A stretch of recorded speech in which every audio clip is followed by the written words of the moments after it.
Hello friends, welcome to Creative Medicine. In this lecture, we will learn about Replacement fluids. In the replacement fluids, first crystalloids are given. First we give crystalloids and second we give colloids. Okay, crystalloids are more important when compared to colloids.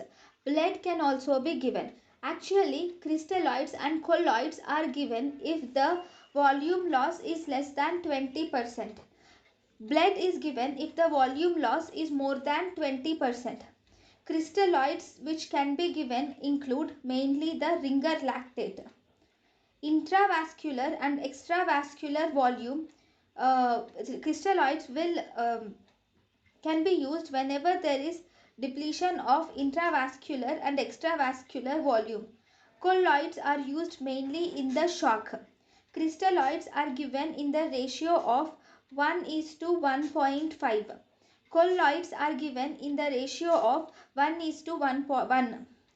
At higher doses, if you give crystalloids, if you give colloids, mainly if you give colloids at higher doses, then these colloids will inhibit the coagulation and inhibit the renal functions.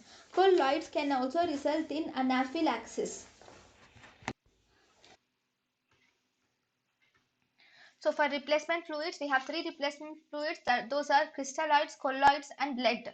Crystalloids and colloids are given when the volume loss is less than 20%.